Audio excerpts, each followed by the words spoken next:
Bonsoir, nous vous invitons à suivre avec nous un programme présenté par la Fédération des Églises Adventistes du 7e jour. Le message de ce soir, nous espérons, vous sera d'une grande bénédiction et édification. Bonsoir, chers jeunes, chers parents, chers enfants. Bonsoir à tous ceux qui nous rejoignent ce soir.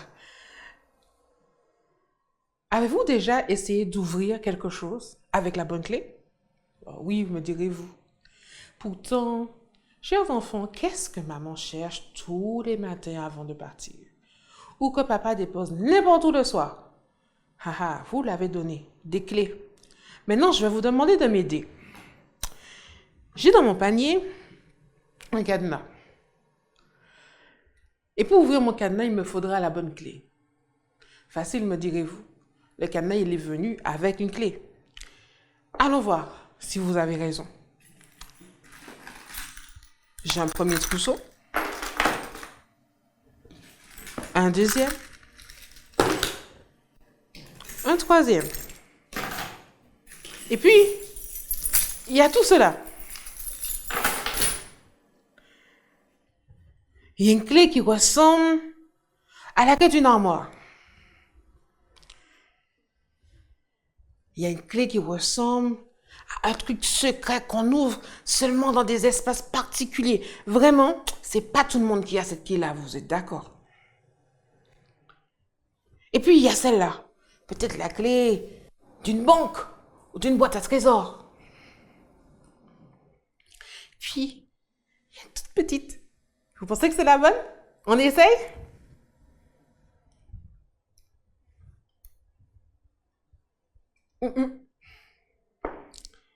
Alors, oh, il y en a encore.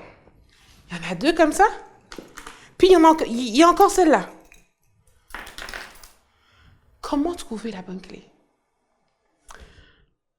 Vous savez, dans notre vie, c'est un peu ça le challenge. La boîte à trésors, ce qu'il y a à ouvrir, c'est notre cœur. Et Dieu nous a donné à tous une clé.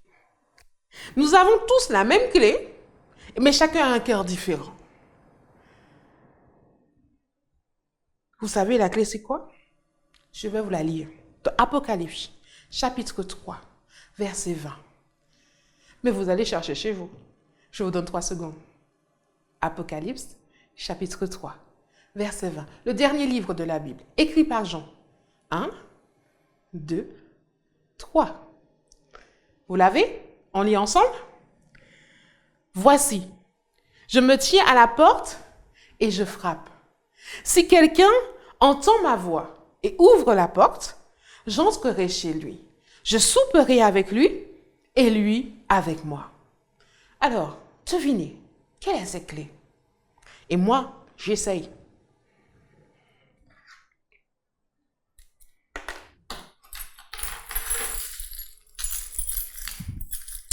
Le secret, c'est de trouver la clé qui a une forme de quoi? Vous la voyez? Ici? Tiens.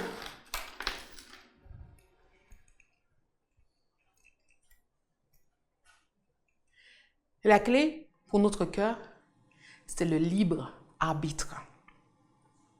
Le libre arbitre. Si vous ne savez pas ce que c'est, posez des questions à maman et à papa ce soir. Le libre arbitre, c'est la capacité de verrouiller ou de déverrouiller le cadenas.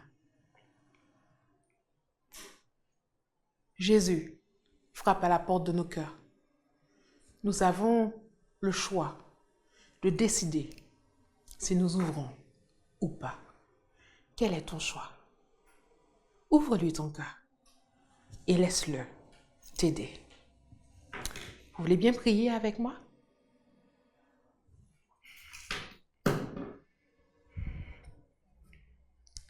Fais silence à la maison, c'est le moment de la prière. Seigneur Jésus, aide-moi à comprendre que j'ai le libre arbitre. J'ai en ma possession la clé de mon cœur et je te l'ouvre pour que tu fasses de moi quelqu'un d'extraordinaire. Au nom de Jésus. Amen. À très bientôt pour une autre histoire.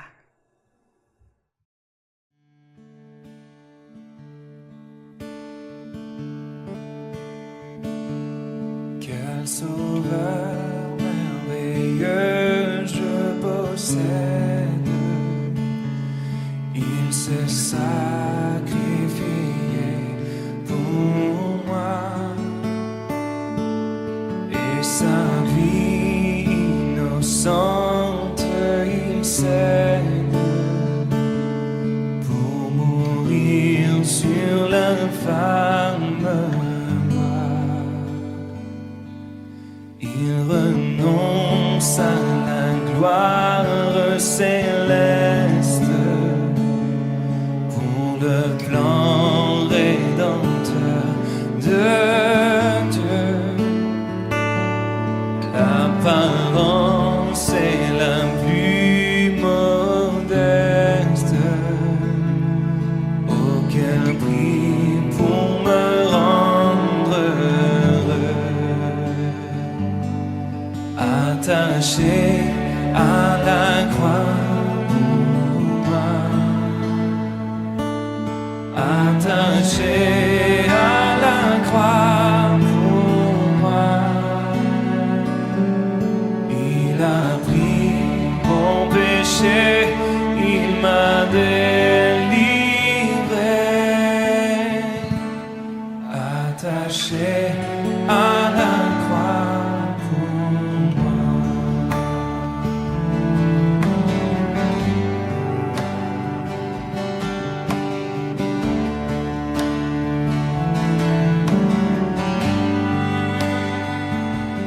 Maltraité, innocent pour ma vie, pour mes iniquités brisées, et chargé de mes maladies, il mourut pour guérir, sauver. Attaché à la croix pour moi. Attaché à la croix pour moi. Il a pris mon péché, il m'a délivré. Attaché à la croix pour moi.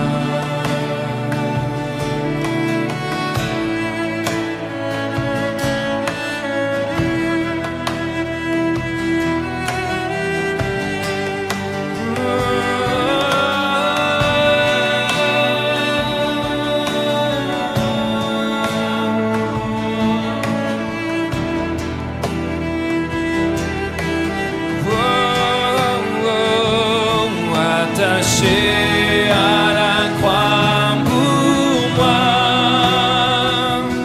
Attaché à la croix pour moi. Il a pris mon péché, il m'a délivré. Attaché à la croix pour moi.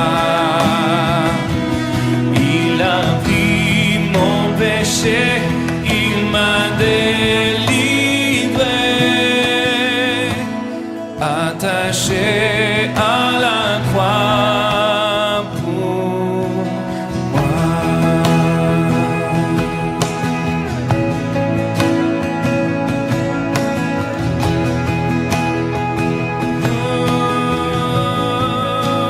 Attaché pour moi.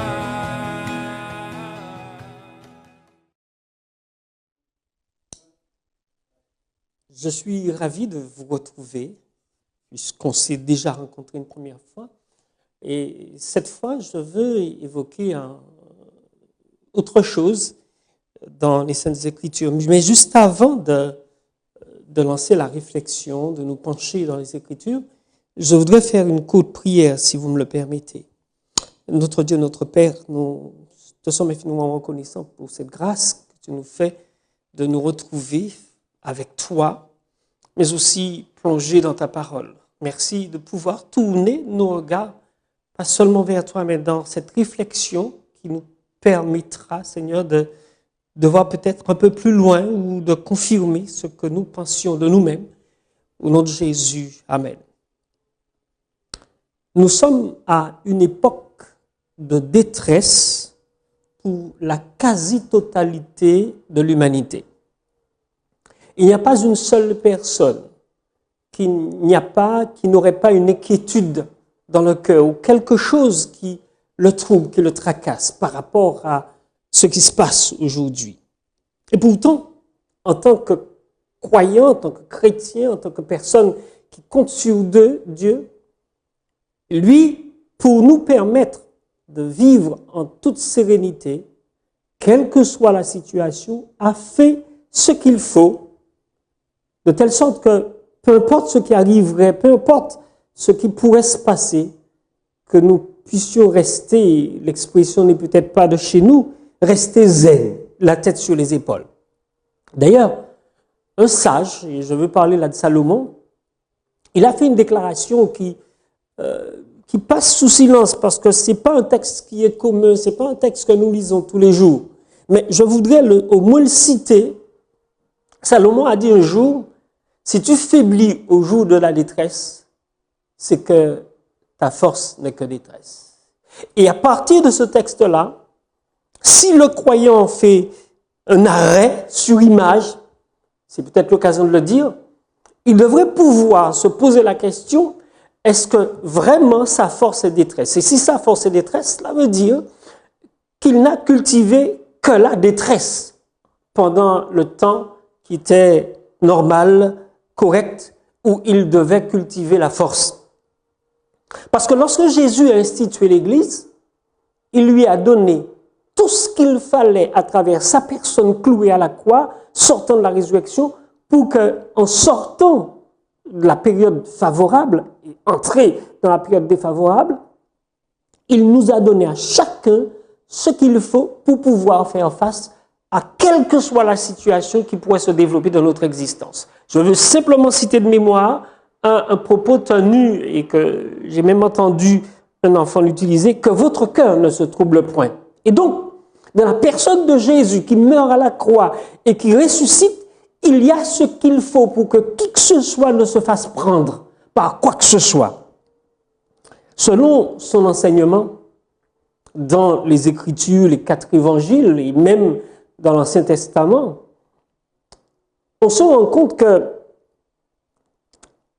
la peur est nuisible à la foi. Quelqu'un qui a peur ne peut cultiver la confiance en Dieu. Nous avons donc besoin de sortir de ce cadre-là et compter sur Dieu. D'ailleurs, avec les disciples, Jésus l'a évoqué plusieurs fois. Et il nous donne la capacité de compter non seulement sur lui, parce que quand vous lisez les écrits tant Paul que dans l'Ancien que dans le Nouveau, on se rend compte qu'effectivement, nous avons suffisamment d'assises pour rester calme et serein. Je veux prendre le texte avec vous qui se trouve dans Colossiens chapitre 3. Et là, je veux lire ce qui est écrit dans la Bible. Colossiens chapitre 3, à partir du verset 1 jusqu'au verset 4. L'apôtre Paul, à l'époque, disait aux Colossiens, « Si donc vous êtes ressuscités avec Christ, cherchez les choses d'en haut où Christ est assis à la droite de Dieu. Affectionnez-vous aux choses d'en haut et non à celles qui sont sur la terre.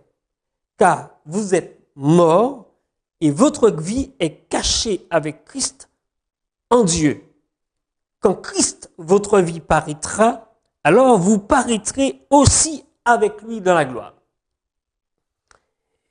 J'ai beaucoup apprécié ce texte le jour où j'ai pris plaisir à l'analyser, à le décortiquer et à le prendre pour moi.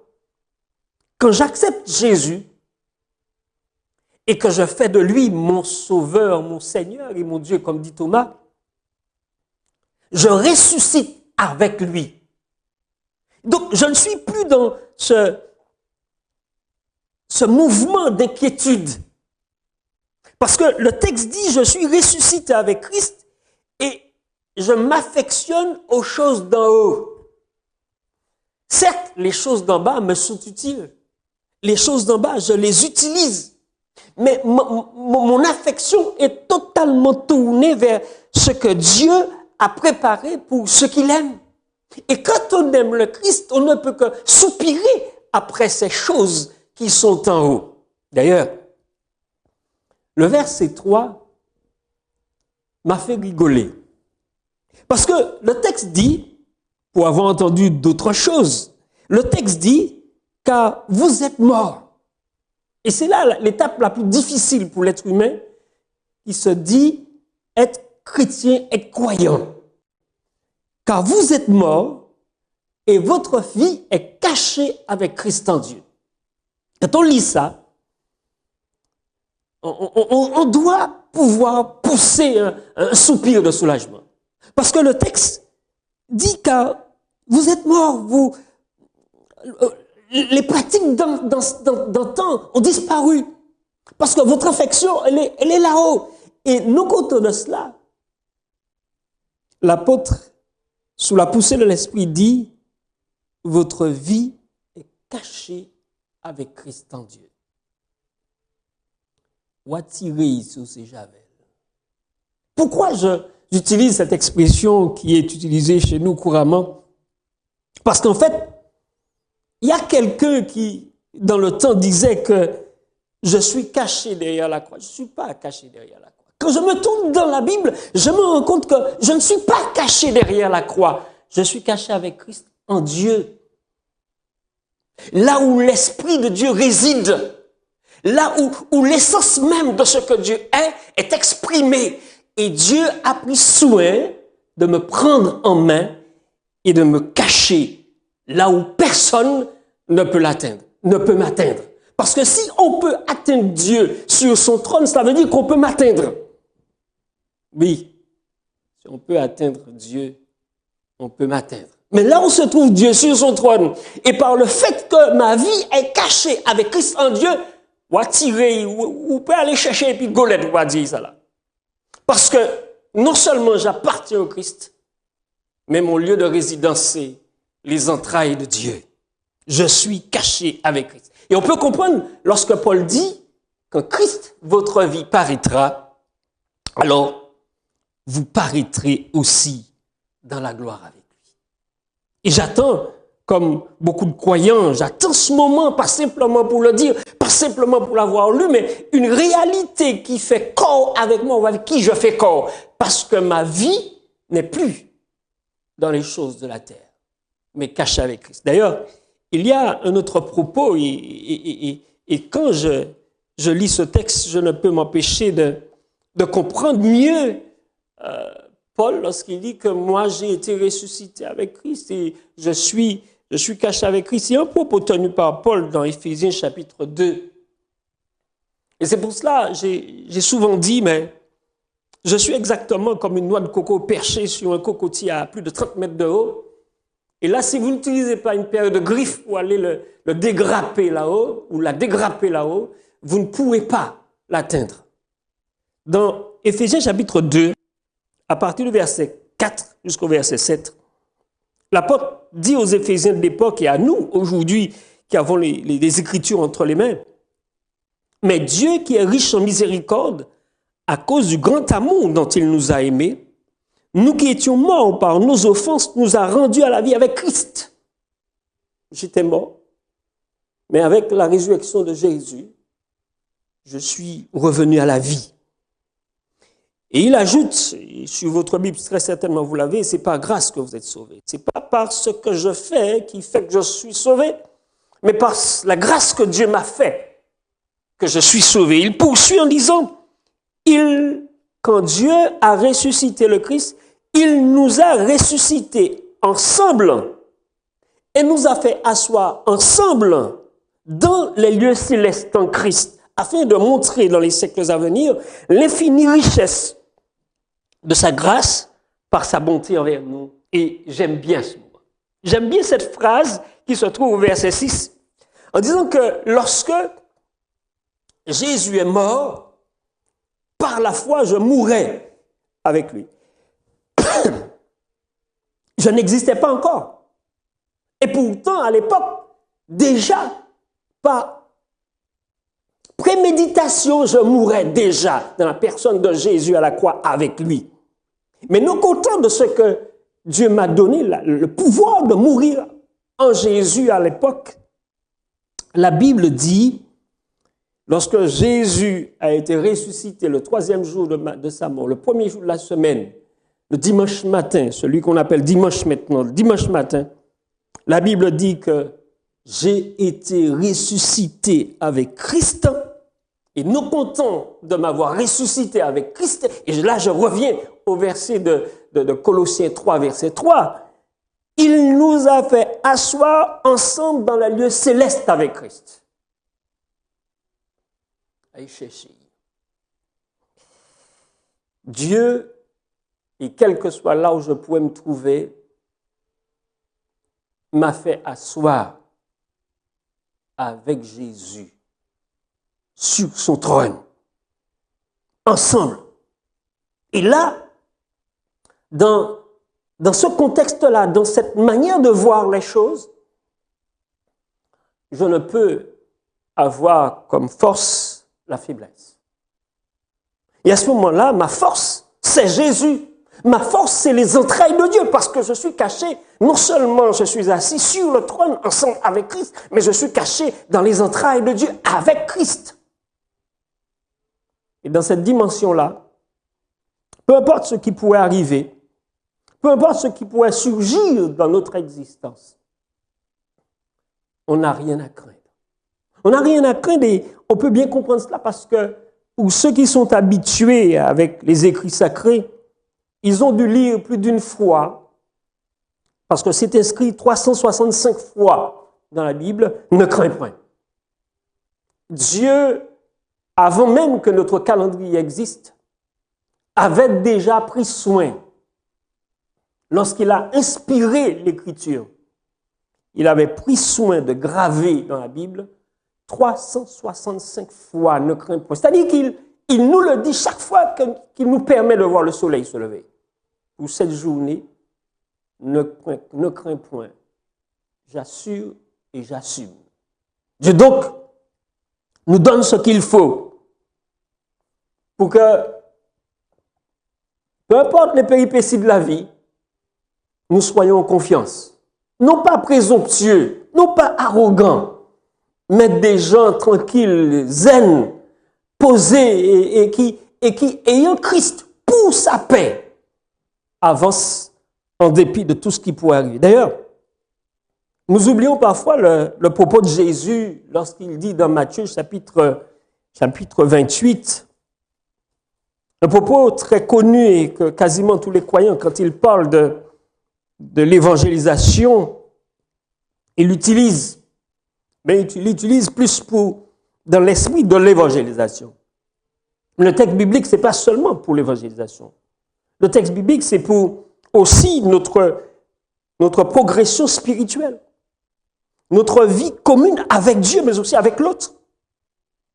Quand vous lisez Matthieu chapitre 28, verset 18, Jésus entame la fin, la conclusion de son ministère. Et il dit, tout pouvoir m'a été donné dans le ciel et sur la terre. Le pouvoir que Jésus exerce dans le ciel, il a l'autorisation de l'exercer sur la terre. Le pouvoir que Jésus a reçu pour pouvoir régner et s'installer dans le ciel, sur le siège de son Père, en me cachant dans son Père. Ce même pouvoir qu'il exerce dans le ciel, il l'utilise aussi sur la terre pour tous les êtres humains. Pas seulement pour ceux qui croient.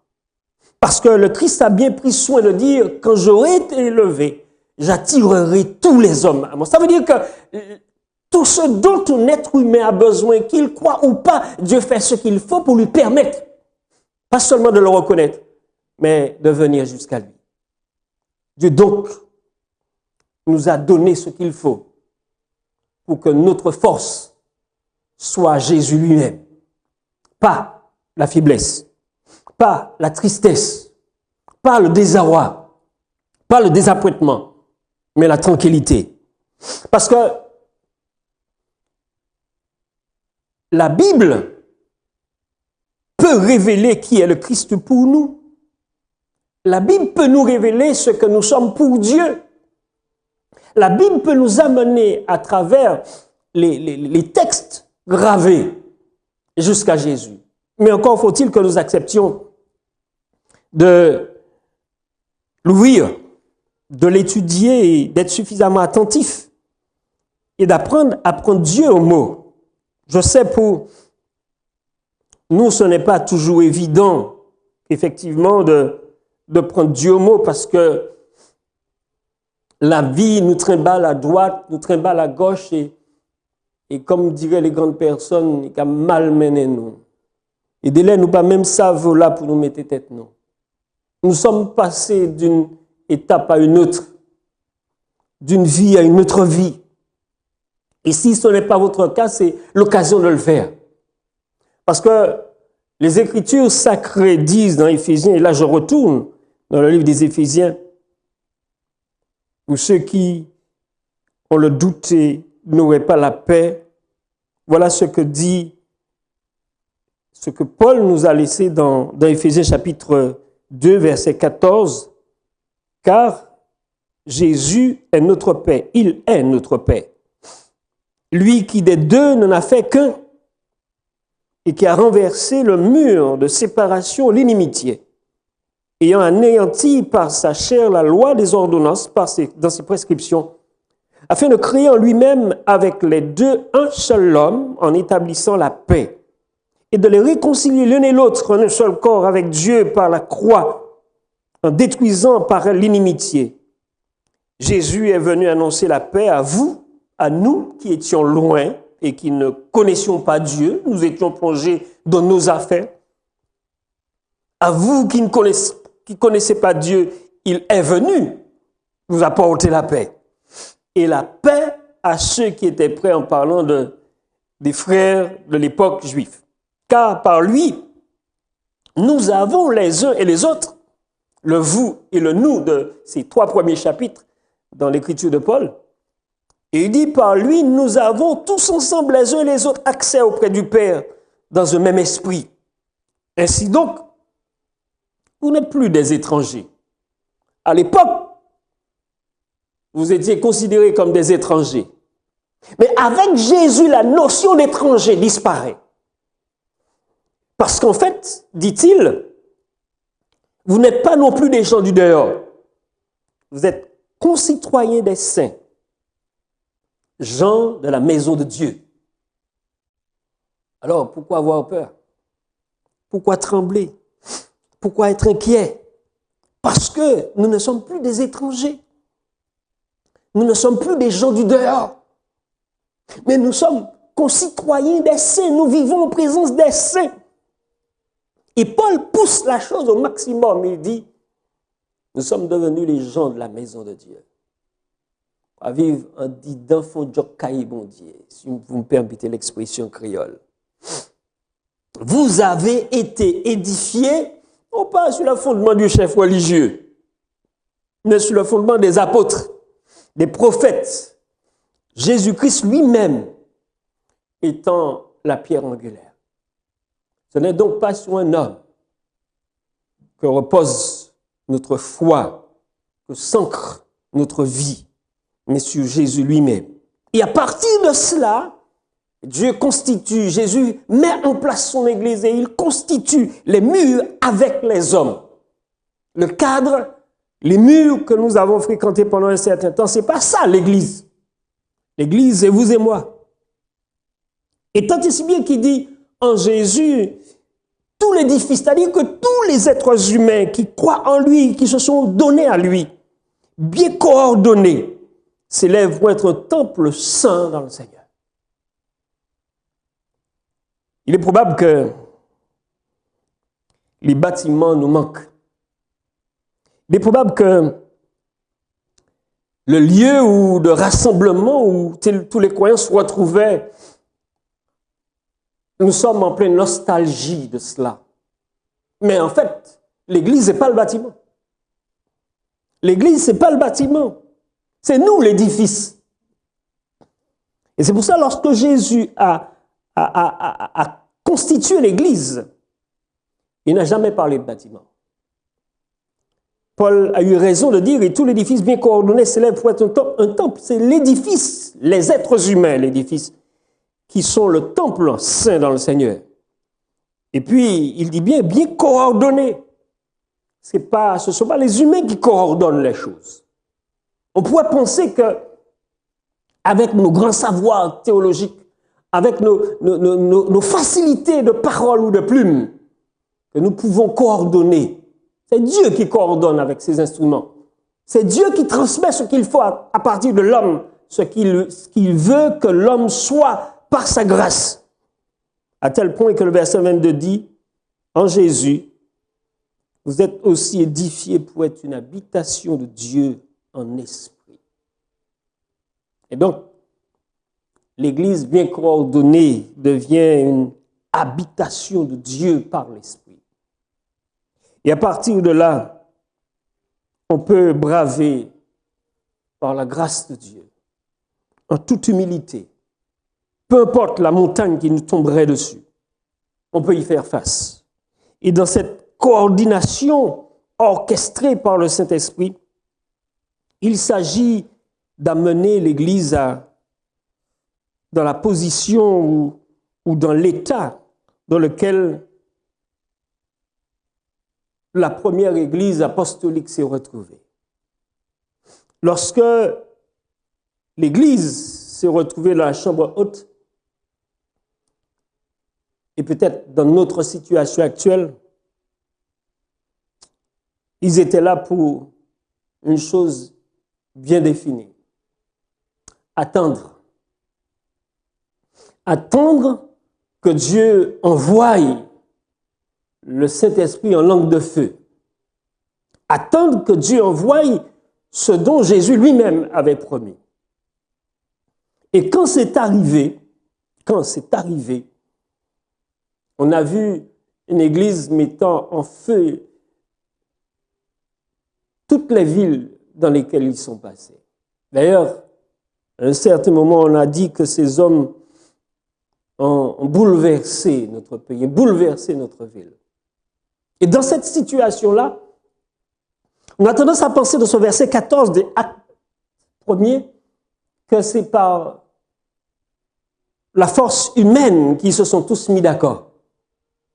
Mais on oublie ce verset 20 du chapitre 20 où Jésus a soufflé sur eux pour les disposer les uns envers les autres, pour la réconciliation, pour la mise au point des choses entre eux, pour l'expression de l'humilité se fasse et que chacun reconnaisse ses torts. Les amis, nous sommes à une période clé. Je ne connais pas demain et je ne connais même pas, en sortant d'ici, ce qu'il adviendra de moi, encore moins de ma famille. Vous comprenez bien que quand Dieu fait quelque chose, il sait ce qu'il fait. Quand Dieu permet quelque chose, il sait là où il va et il sait là où il nous emmène. Ce que Dieu veut, on aime à le dire et on le trouve souvent dans nos bâtiments inscrits en gros caractères comme un slogan. Ce que Dieu veut, c'est que son Église aujourd'hui se retrouve dans cette même état de synchronisation qu'on a eu à l'époque juste avant la Pentecôte. Et d'ailleurs, quand vous lisez le livre de l'Apocalypse au chapitre 10, au chapitre 22, au verset 17, la plume de Jean n'a pu s'empêcher de coucher ce texte-là sur le papier. Il est écrit ceci: et l'Esprit et l'Église et l'épouse disent viens. Que celui qui entend dise « Viens ». Et que celui qui a soif vienne. Que celui qui veut prenne de l'eau de la vie gratuitement. Permettez-moi un court instant, un arrêt, un focus sur la première phrase où l'esprit et l'épouse disent « Viens ». Aujourd'hui, lorsque l'esprit parle, nous entrons en contestation avec lui. Mais non, c'est pas ça, c'est comme ça. Non, non, non. Nous discutons avec Dieu. Mais quand vous lisez le texte là, il n'y a pas de discussion.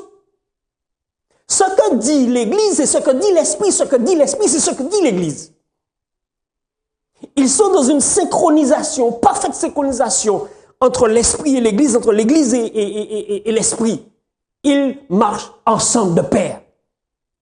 L'Église, l'épouse, finit par dire un jour, ou finira par dire un jour, viens. Pourquoi? L'apôtre écrit viens parce que c'est ce que l'Esprit lui a demandé d'écrire. Mais au préalable, déjà, depuis le verset 7 au verset 12, verset 7 et verset 12,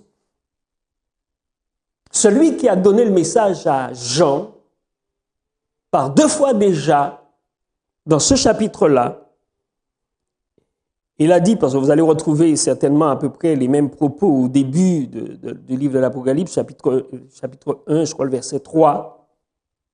Il dit au verset 7, « Et voici, je viens bientôt. » Et l'avant-dernière béatitude est exprimée à la suite de cette phrase. « Heureux celui qui garde les paroles de la prophétie de ces livres. » Cette annonce « Et voici, je viens » est accompagnée de l'incitation à obéir.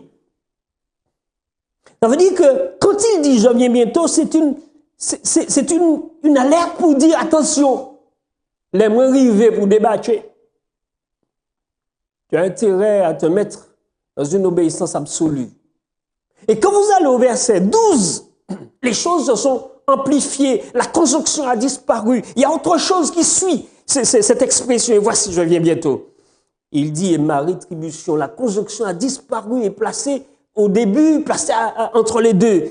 « Et ma rétribution est avec moi pour rendre à chacun selon ce qu'est son œuvre. » Et la dernière béatitude revient. Il dit « heureux ceux qui lavent leur robe afin d'avoir droit à l'arbre de vie et d'entrer par les portes de la vie. » Mais ce qui m'intéresse là, c'est lorsqu'il dit « viens ». L'Esprit et l'Église disent « viens ». Ce combat mené par l'Esprit pour être le seul maître à la source même de notre être, par la grâce de Dieu, par les dispositions de cœur que Dieu a données à chaque croyant. L'homme a capitulé, l'Église a capitulé et a laissé la place à l'Esprit de Dieu de mener toutes ses affaires et dans tous les aspects de notre existence. Ainsi, lorsqu'on lit ce verset 17, on se retrouve dans la même situation de l'Église à l'époque avant la Pentecôte. Et quand on se trouve là, on se retrouve dans ce qu'un auteur inspiré a appelé la pluie de l'arrière-saison. Joël en a parlé. D'autres ont écrit dessus. L'Église, lorsqu'elle atteint ce niveau-là, cet état d'esprit-là, cet état réel, spirituel, pas religieux, parce que tous les hommes sont religieux, même s'ils ne croient pas en Dieu. Nous sommes tous religieux, mais nous ne sommes pas tous spirituels. Nous ne sommes pas tous nés d'en haut. Nous avons besoin de naître d'en haut, naître d'Esprit Saint, naître de l'Esprit de Dieu. Lorsque l'Église parvient à dire cela, l'absolu de l'entièreté de Dieu règne dans chaque croyant. Et c'est la raison pour laquelle elle dit l'épouse, en même temps que l'Esprit vient.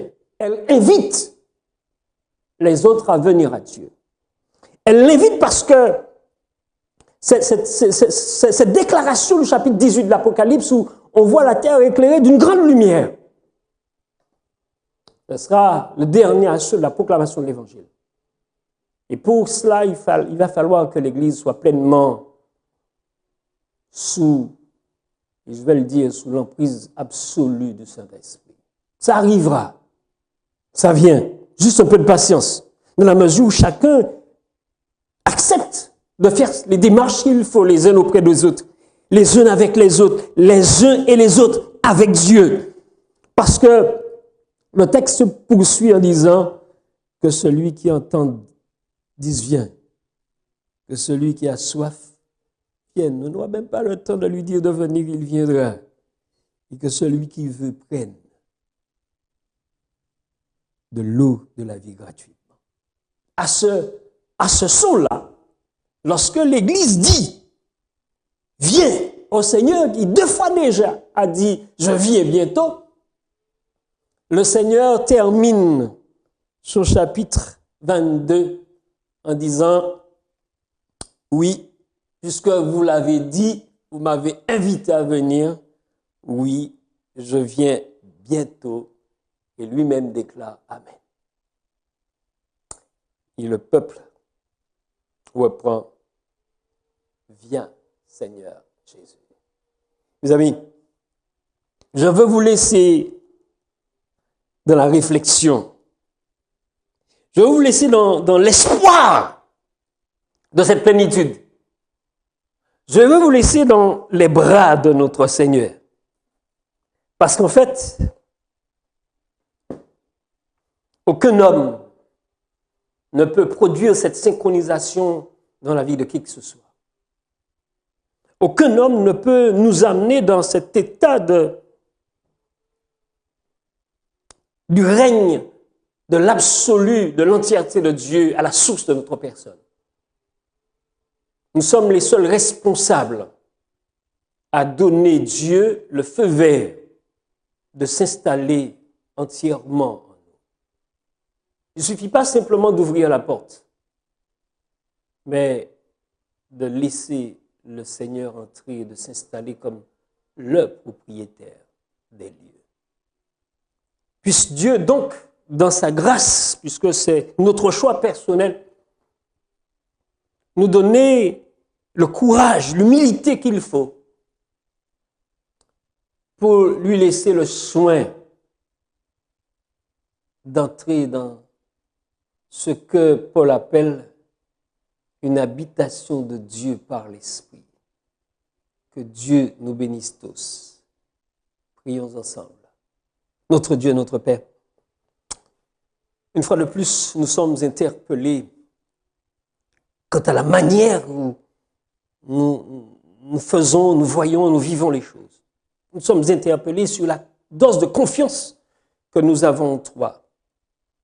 Nous ne pouvons dire avoir Dieu le Tout-Puissant, le Créateur souverain de l'univers, comme Dieu, comme Seigneur, et puis être des faiblards, être des peureux, être des gens toujours en train de se morfondre, de se mordre les doigts. Par ta grâce, Seigneur, il est temps, selon ta volonté, que les choses changent, mais aussi selon ce que l'homme te permettra de faire dans sa vie. Et tant, Seigneur, cette grâce, conserve-nous-la, conserve-la nous plutôt, et fais en sorte que nous soyons dans les dispositions qui conviennent, pour que ce moment, viens Seigneur Jésus, ne soit pas simplement des paroles gravées sur du papier, mais une réalité vécue par chaque croyant pour ta gloire, au nom de Jésus. Amen. Je vous souhaiter une bonne semaine. Que Dieu vous bénisse.